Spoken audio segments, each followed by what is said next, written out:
bagaimana caranya saya menemukan bakat saya? How can I find my passion? Apakah ada yang namanya bakat? Apakah saya ini memang diciptakan untuk satu maksud tertentu? Ya, apakah saya diciptakan dengan talenta atau bakat tertentu? Ya, oke. Ini adalah sebuah pertanyaan yang sangat lama menghantui saya dan saya masih berusaha mencari jawabannya. Tapi saya sudah menemukan satu gambaran. Saya sudah menemukan satu gambaran yang mungkin bisa memberikan sedikit jawaban ya atas pertanyaan sejuta umat ini. Bagaimana saya menemukan bakat saya? Well, kita harus siap dengan jawaban yang sangat realistis. Sangat realistis ya. Jadi jawabannya ada dua, harus ada dua kubu ya. Yang pertama adalah love what you do. Yang kedua adalah do what you love. Jadi harus ada side A, ada side B. Itu jawaban, saya minta maaf, itu jawaban dari apa bakat saya. Oke? Nah, ilustrasinya adalah seperti orang menikah.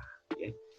Berapa kali kita dikasih tahu kalau kita itu berjodoh dengan pasangan kita dan kita juga berjodoh dengan industri atau karir tempat kita bergabung. Ya. Mari kita lihat satu yang paling ideal. Ini menjadi impian semua orang. Mencintai apa yang kamu lakukan. Mencintai apa yang kamu lakukan adalah seperti mengawini atau menikahi orang yang adalah pilihan kita. Ya, coba kita lihat orang yang adalah pilihan kita itu siapa? Orang ini pasti adalah orang yang kita impi-impikan, kan? Orang yang menurut kita adalah yang paling ideal buat kita. Kalau supaya gampang, saya ini katakanlah orang nomor 6. Kaliber saya itu 6. Ya. Siapa yang saya cari? Kalau saya berani, kalau saya punya harga diri yang kuat, saya 6, saya nyarinya 7. Gitu. Supaya saya ada peningkatan mutu, peningkatan diri saya. Gitu. Supaya saya bisa bersama dengan dia, saya jadi lebih baik. Gitu. Saya jadi termotivasi. Gitu ya. 6 itu idealnya nyari 7. Kalau 6 nyari 8, memang dia terlalu percaya diri. Tapi harus siap-siap ditolak. Nggak apa-apa gitu. 6 ngincar 8 nggak apa-apa gitu ya. Karena kan faktor penentunya bukan sekarang kan. Faktor penentunya kan nanti 3 tahun, 4 tahun lagi kan dia bisa jadi orang yang sama dengan dia ya. Jadi jangan pernah melihat seseorang dari siapa dia sekarang, tapi potensinya dia nanti kan begitu. Jadi sama nih, kalau kita mencari pekerjaan, mencari profesi, kita jatuh cinta pada sebuah karir, di mana karir itu adalah 7, kitanya tuh 6. Kita ngelihat karir ini tuh kita jadi kayak, wah, semangat mau meningkatkan diri, gitu, ya kan? Kalau kitanya punya capability-nya 6, tapi karir yang kita lihat terlalu mudah, 5 katakanlah, kita nggak ada semangat untuk memompa diri kan, untuk memperbaiki diri kan, untuk memberikan yang terbaik dari diri kita kan. Oke, jadi poin pertama adalah karir yang kita cintai, yang kita pilih adalah sesuatu yang kita lihat bisa mendevelop diri kita.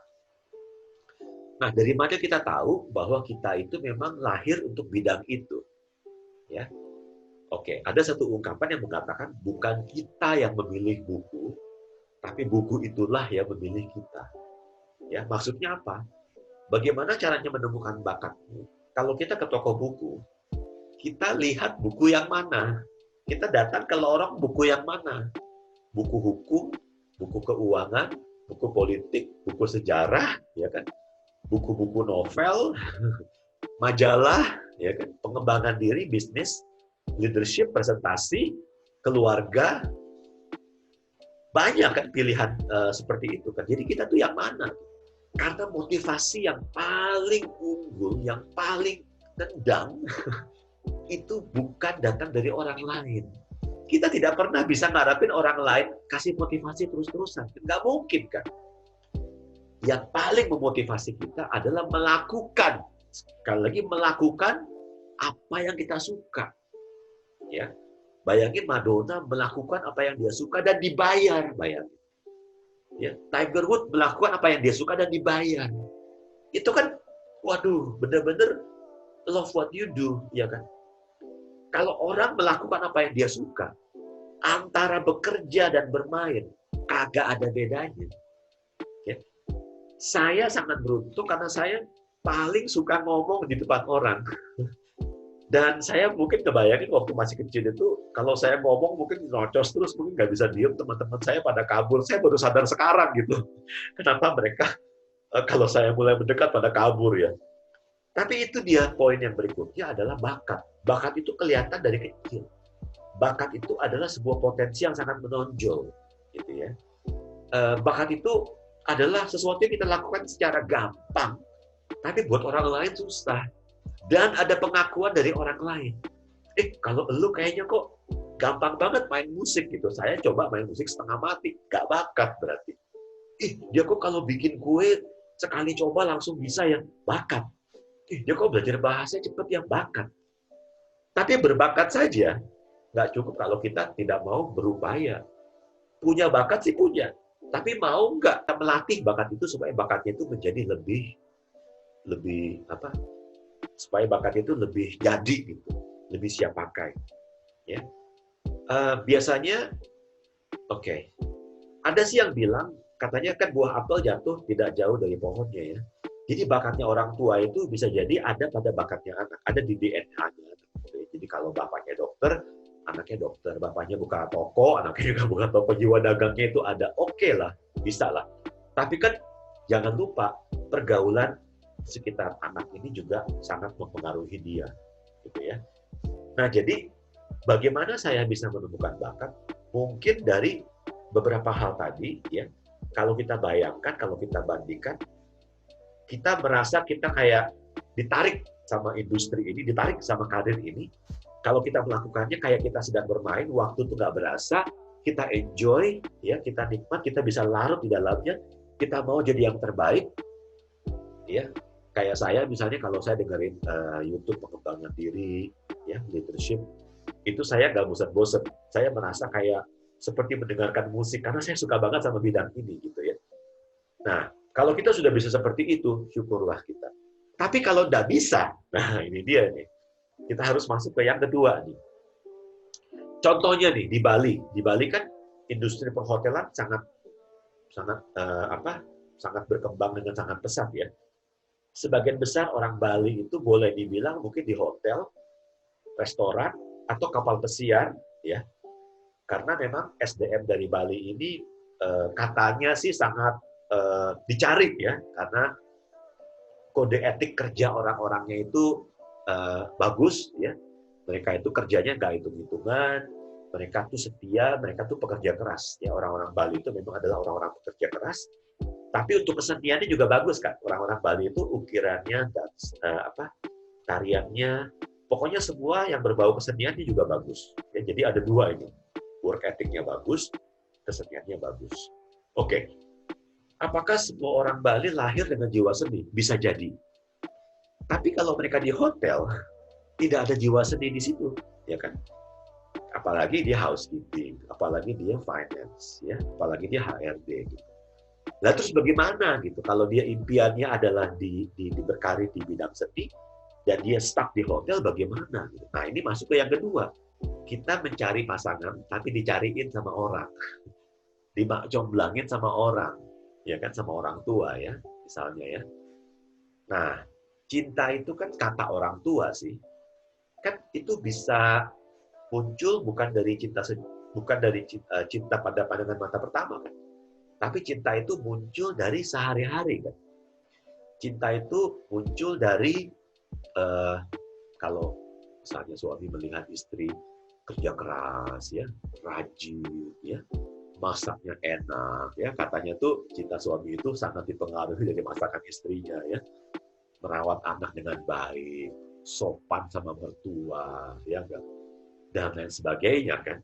Jadi cinta itu kalau kalau pasangannya itu dicarikan sama orang lain, sama orang tua, cinta itu bisa dibentuk gitu. Cinta itu bisa ditimbulkan. Nah, kalau kita jatuh pada kategori yang kedua, ya, cinta itu nanti muncul ketika sudah melihat uangnya kan, ya kan? Sudah melihat gajinya kan, sudah melihat career path-nya kan, perkembangan karirnya itu seperti apa kan sudah jelas gitu. Jadi walaupun beberapa orang kelihatannya harus mengubur impiannya sebagai seniman, sebagai aktor dan lain sebagainya, karena kebutuhan rumah tangga yang tidak bisa dinomorduakan, dan dia terjun di satu bidang di mana dia tidak begitu berbakat di bidang itu, gak apa-apa. Seperti dia menikahi orang yang bukan pilihannya, mereka bisa tetap survive dan mereka bisa tetap menikmati sebuah bahtera rumah tangga yang harmonis gitu. Caranya gimana? Caranya adalah berusaha untuk menemukan aspek-aspek dalam diri pasangannya ini untuk dicintai. Sama, temukan aspek-aspek dalam pekerjaannya ini untuk dicintai begitu. Untuk didalami gitu. Karena mengenal berarti mencintai, ya. Memang upayanya lebih keras daripada upaya yang pertama, gitu ya. Tapi tetap sangat-sangat possible kan. Tuntutan zaman memang kita seperti itu gitu ya. Kita memang dicemplungin di satu bidang, akhirnya kita swim or die kan gitu ya. Kita berenang atau kita mati tenggelam gitu. Jadi dengan membayangkan dua skenario ini, kita bisa membayangkan, kita bisa mulai menemukan jawaban tentang satu kata yang namanya bakat.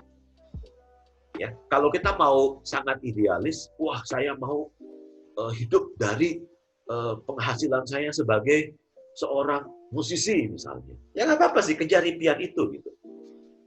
Tapi kalau kejar impian ini dan kemudian keluarga tidak makan dan lain sebagainya, kan jadi ngeyel ya. Kan jadi bahan cemoohan orang ya. Ya. Sama seperti kasus saya kan sangat mencintai pengembangan diri, saya pengen banget jadi seorang inspirator, saya pengen sekali mengembangkan karir saya sebagai pembicara, tapi kan saya punya tanggung jawab, akhirnya saya harus kerja. Saya harus kerja, dan saya memilih sebuah pekerjaan yang memberikan saya sebuah keleluasaan waktu, sehingga tujuan saya bekerja adalah supaya dapurnya gembul, ya minimal itu. Dan waktu seluang saya ini, saya bisa pakai untuk mengembangkan hobi saya, bakat saya. Yakni memberikan inspirasi, memberikan training, baik secara online maupun offline. Gitu. Jadi kalau bisa nih, dua-duanya nih. Jangan either or, ini atau itu, tapi ini dan itu. Gitu ya. Memang konsepnya agak ngejelimet sedikit, tapi mudah-mudahan dengan ilustrasi istri pilihan kita, yang menggambarkan passion kita, bakat kita, dan istri pilihan orang yang menggambarkan kita masuk nyemplung ke sebuah industri yang pertama-tama kita tidak begitu mencintai, tapi karena kita coba terus, ya kita gali, kita dalami bidang ini, kita coba temukan hal-hal yang bisa kita cintai karena hasilnya sudah ada, hasilnya sudah jelas, dan harapannya kalau kita stick pada industri ini, kita bisa memiliki jenjang karir yang lebih menjanjikan. Jadi pilihan ada di tangan kita, kita mau stick pada yang pertama, atau kita bisa sedikit nego, menyesuaikan diri, adaptasi dengan pilihan yang kedua. Ya, demikianlah inspirasi kita hari ini. Thank you so much for watching.